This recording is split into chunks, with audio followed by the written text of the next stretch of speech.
Hello दोस्तों, जय Hind. My name is Kunwar and welcome back to my channel. दोस्तों आज बात करेंगे ज्वालामुखी यानी वोल्केनो के बारे में बात करेंगे कि वोल्केनो कैसे फॉर्म होता है, कैसे वोल्केनो बनता है और वोल्केनो के बनने के बाद जब वोल्केनो फटता है तो वोल्केनो के फटने के बाद कौन कौन से जो है उस संरचनाओं यानी स्ट्रक्चर का निर्माण होता है। और साथ साथ ही जानेंगे कि वोल्केनो कितने प्रकार के होते हैं, ठीक है। और साथ साथ ही ये भी जानेंगे कौन से देश में कौन सा वोल्केनो पड़ता है, उसके बारे में भी जानेंगे।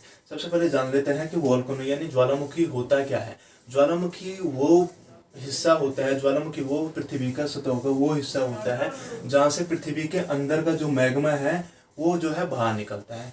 जब ये पृथ्वी के अंदर होता है तो इसे मैग्मा कहा जाता है। जब ये पृथ्वी के सतह के बाहर फैल जाता है तो इसको लावा कहा जाता है। अभी थोड़ी देर में तुम्हें बताऊंगा कि मैग्मा में क्या क्या चीज होती है और लावा क्या चीज होता है, ठीक है। अब जो है इसकी कंडीशन जो है ज्वालामुखी की कंडीशन क्या क्या है, कौन कौन सी कंडीशन है जब ज्वालामुखी फॉर्म होता है यानी ज्वालामुखी बनता है। सबसे पहले जाने जब दो रचनात्मक प्लेटें हैं। जब रचनात्मक प्लेटें कौन सी होती हैं, जब दो प्लेटें जो है एक दूसरे से विपरीत दिशा में चलती हैं यानी अपोजिट डायरेक्शन में जब मूव करती हैं। जैसे ये दो प्लेटें हैं, मेरे दो हाथ दो प्लेटें हैं और ये इधर मूव करेगा, ये इधर मूव करेगा, तो इसके नीचे जो मैग्मा वाला पार्ट है यानी जो ये है, ये प्लेट इधर मूव कर रही है, ये प्लेट इसके नीचे जो यहाँ मैग्मा वाला पार्ट होगा, जब ये दोनों इधर इसके बीच गैप आ जाएगा तो यहाँ से क्या हो जाएगा, यहाँ से जो है वो मैग्मा ऊपर आ जाएगा और क्या बन जाएगा, ज्वालामुखी बन जाएगा। एक कंडीशन तो ये होती है जब दो रचनात्मक प्लेटें जो है वो मूवमेंट करती हैं। रचनात्मक प्लेटें क्या होती हैं, रचनात्मक प्लेटें वो होती हैं जो दो प्लेटें जो है अपोजिट डायरेक्शन में क्या करती हैं, वो मूव करती हैं। जैसे कि हमारी पृथ्वी को जो है वो कई प्लेटों में बांटा गया है। कितने बड़े, 6 बड़ी प्लेटों में बांटा गया है, बाकी बहुत सारी छोटी प्लेटें भी हैं। जब प्लेट टेक्टोनिक थ्योरी यानी प्लेट विवर्तन थ्योरी के बारे में जब पढ़ेंगे तो उसके बारे में वहां पढ़ेंगे। अभी जितना इस टॉपिक के लिए इंपॉर्टेंट है उसमें जान लो कि जब दो रचनात्मक प्लेटें जो है वो मूवमेंट करती है तो उनके बीच बने हुए स्पेस से जब जो अंदर का मैग्मा बाहर आता है तो उसे क्या बनता है, ज्वालामुखी बनता है।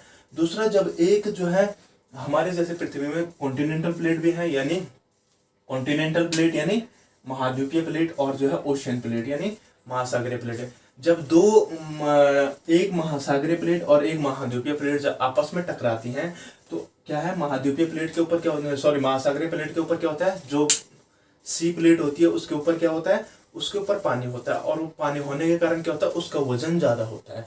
उसका वजन ज्यादा होता है। जब ये दोनों आपस में टकराती हैं तो ये ऐसे ऐसे नहीं टकराती हैं, ये क्या होती हैं, जो भारी प्लेट है वो कम भारी प्लेट के नीचे चली जाती है। तो ये जो है कम भारी प्लेट है, ये भारी प्लेट है, इसके नीचे जब ये चली जाती है तो इसका कुछ पानी का भाग भी इसके अंदर चले जाता है। मैं इससे पहले ऑलरेडी तुम्हें बता चुका हूँ कि पृथ्वी का जो आंतरिक क्रस्ट होता है वो जो है प्लास्टिक फॉर्म में होता है यानी वहां पे क्या होता है, वहां पर टेम्परेचर ज्यादा होता है। तो यहाँ पर टेम्परेचर ज्यादा होने के कारण क्या होता है, जो पानी अंदर गया है उसका क्या हो जाता है, उसका जल वाष्प बनना शुरू हो जाता है और जो वाष्प बनता है उसके कारण क्या होता है, प्रेशर क्रिएट होता है, जिसके कारण ये धीरे धीरे धीरे धीरे क्या करता है, इसकी प्लेटें तोड़ना शुरू करता है यानी इसकी सतह ऊपर आना शुरू कर देता है और यहाँ से ज्वालामुखी फट जाता है। तो ज्वालामुखी बनने के जो है, ज्वालामुखी बनने के ये दो जो है मेन जो है कारण है, ठीक है।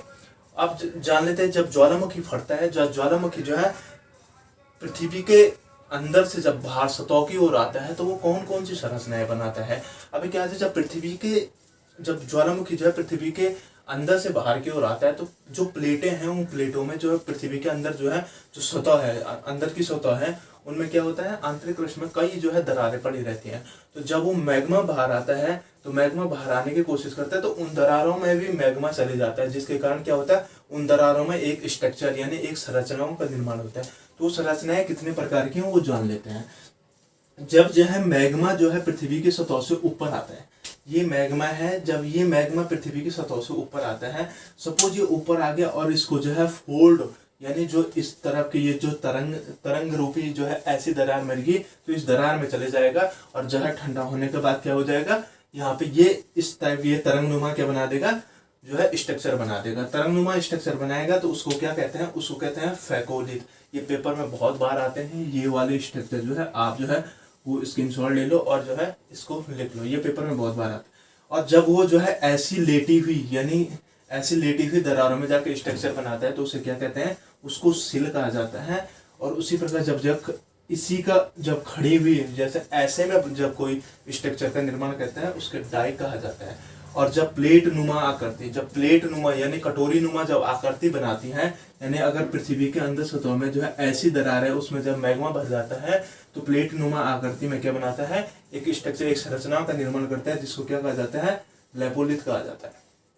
ठीक है, लेपोलिथ, कंफ्यूज मत होना लेकोलिथ और लेपोलिथ में। और बैथोलिथ जो है उल्टी प्लेट, उल्टी प्लेट या इसको डोम आकार भी कहा जाता है, यानी डोम आकार में या जो है वो गुंबद आकार पर बोलते हैं इसको, गुंबद आकार में या जो है उल्टी प्लेट नुमा आकृति जो होती है उसको क्या कहा जाता है, उसको बैथोलिथ कहा जाता है, बैथोलिथ कहा जाता है। और जब एक मशरूम के आकार का, यानी मशरूम या इसे अम्ब्रेला लाइक भी बोलते हैं, अम्ब्रेला लाइक यानी छतरी नुमा आकृति भी बोलते हैं इसको। और तो जब इस प्रकार का स्ट्रक्चर जब मैग्मा बनाता है तो उसे क्या कहते हैं, उसको लेकोलिथ कहते हैं।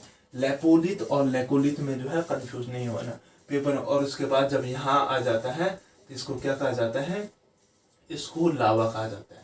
तो लावा जब ऊपर आता है तो लावा क्या करता है, लावा ऊपर आके जो है पर्वत पठार मैदानों का निर्माण करता है। ठीक है, जब ये ऊपर आता है तो ये गर्म होता है, उसके बाद जब धीरे धीरे जो है वायुमंडल के क्षेत्र में आने के बाद क्या हो जाता है, ये ठंडा होना शुरू हो जाता है और जो है पर्वतों का निर्माण या पठारों का निर्माण या मैदानों का निर्माण होना शुरू हो जाता है। जान लेते हैं कि जो है मैग्मा जो होता है, मैग्मा के अंदर क्या क्या होता है।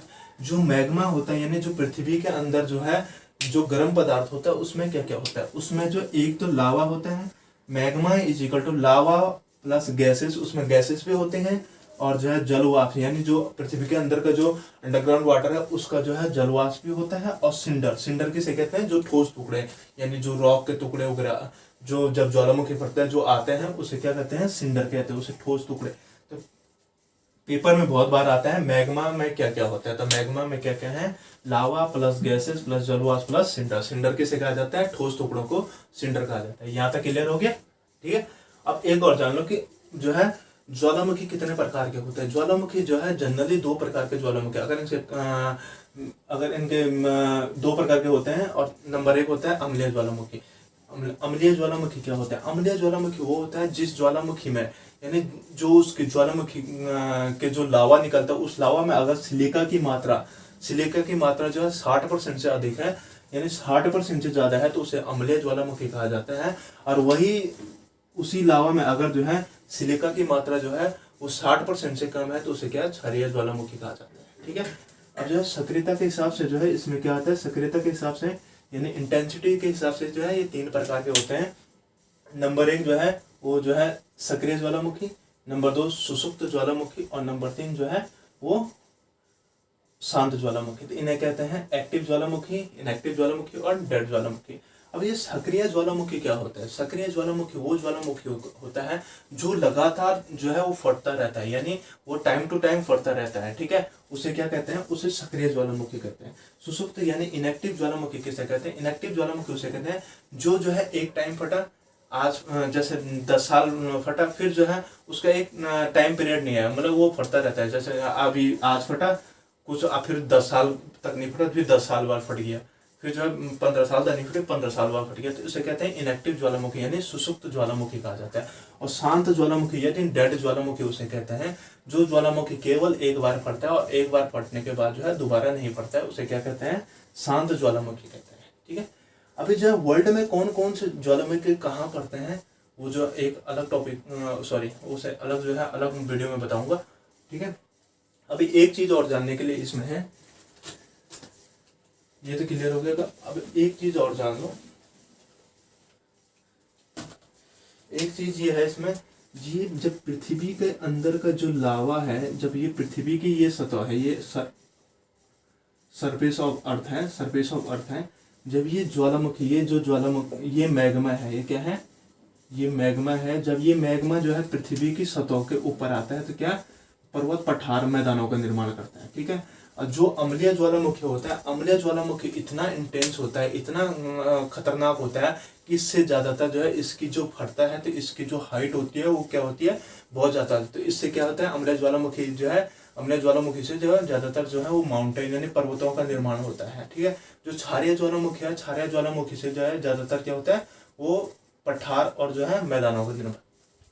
अब जो है जब ये फटा तो ये क्या है, ये लावा फैल गया, और ये लावा फैलने के बाद क्या हो गया, ये लावा जब ये लावा जो है क्या होता है एटमोसफेयर के अंदर, यानी जो हमारा वायुमंडल के उसमें आता है, तो वायुमंडल के कांटेक्ट में आने के बाद ये धीरे धीरे क्या हो जाता है, धीरे धीरे ठंडा होना शुरू हो जाता है। जब ये धीरे धीरे ठंडा होना शुरू हो जाता है तो ये क्या हो जाता है, ये ठोस होना शुरू हो जाता है। यानी जब ये धीरे धीरे ठंडा होना चाहता है तो ये सॉलिड फॉर्म बनाना शुरू कर देता है। और जो सॉलिड फॉर्म इसकी बनती है, जब ये सॉलिड फॉर्म इसकी बनती है, ये सॉलिड फॉर्म क्या हो जाती है, ये चट्टाने बनाने शुरू करते हैं। ये चट्टाने यानी रॉक्स बनाने शुरू कर देते हैं। और रॉक्स जो है ये चट्टाने, क्या चट्टाने कहलाती हैं, ये चट्टाने कहलाती हैं बेसॉल्ट। बेसॉल्ट चट्टाने कहा जाती है, क्या कहते हैं, बेसॉल्ट चट्टाने कहा जाती हैं। ठीक है, क्या होता है जब लावा ठंडा होता है तो ठोस हो जाता है, उसके बाद चट्टाने बन जाती हैं। चट्टाने कौन सी चट्टाने बनती है, बेसॉल्ट चट्टान। जब इन चट्टानों में क्या होता है, इन चट्टानों में जब वेदरिंग और इरोजन, यानी जब अपछाई और जब अपर्दन होता है, वेदरिंग और इरोजन होता है, तो ये क्या हो जाता है, टूट जाता है। क्या हो जाता है, टूट जाता है। टूटने पर क्या हो जाता है, ये ब्रेक डाउन हो जाता है और इसके कण क्या होता है, छोटे छोटे हो जाते हैं, जिससे मिट्टी का निर्माण होता है। क्या होता है, सॉयल का निर्माण होता है। और ये मिट्टी कौन सी होती है, ये मिट्टी जो है काली मिट्टी होती है, ब्लैक सॉयल होती है। और ब्लैक सॉयल किसके लिए इंपॉर्टेंट होती है, ब्लैक सॉयल जो है वो कपास के उत्पादन के लिए जो है बहुत अच्छी होती है। अभी जो है इंडिया का जो दक्कन का पठार है उसमें भी ब्लैक सॉयल पाई जाती है, तो वो उससे हम क्या कह देते हैं, वो भी जो है वो ज्वालामुखी से निर्मित है। ठीक है, और कल की वीडियो में जो है मैं बताऊंगा, कल एक वीडियो और बनाऊंगा इस पर, कल जो है वो पूरा होगा कि कौन सा ज्वालामुखी कहाँ पे पड़ता है, कौन सा सक्रिय ज्वालामुखी है, इंडिया में कौन कौन से ज्वालामुखी पाए जाते हैं, कल उसके बारे में जानेंगे। होप्सो आपको वीडियो पसंद आई होगी। अगर आपको वीडियो पसंद आए तो आप जो है वीडियो को अपने दोस्तों के साथ शेयर करें और जो है चैनल को सब्सक्राइब जरूर करें। ओके, जय हिंद।